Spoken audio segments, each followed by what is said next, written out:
More fallout tonight from the recent winter storm. The bitter cold last weekend caused the Midwestern power grid to nearly run out of electricity.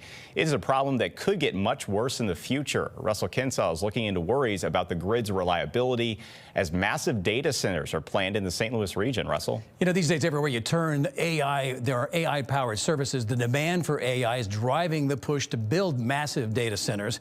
But this current cold snap has raised some serious questions.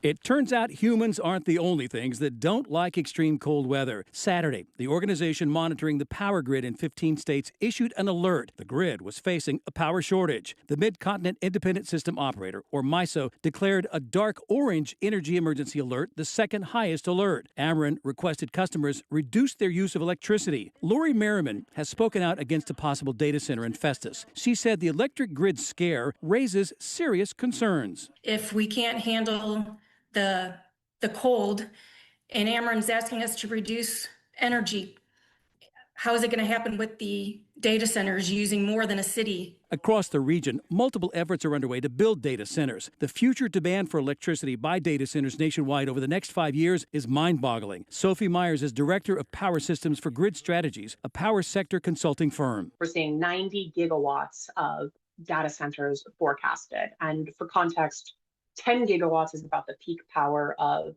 New York City. So that's 9 new New York cities on the grid. I took these concerns to Ameren. A spokesperson released a statement saying Ameren Missouri has the energy to meet current customer needs, providing safe and reliable energy for all our customers. But what about future needs? We can't serve that much additional load in this country without additional transmission and additional generation to actually meet the needs. It remains to be seen who will pay to enhance the grid and increase the amount of electricity that power companies produce. But Myers says something will have to happen. It definitely underlines the need for build out of new resources and transmission and making sure that we're proactively planning to serve this new demand.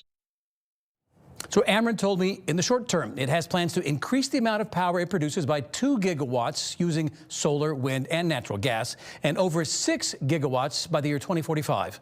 Russell Kinsell, First Alert 4.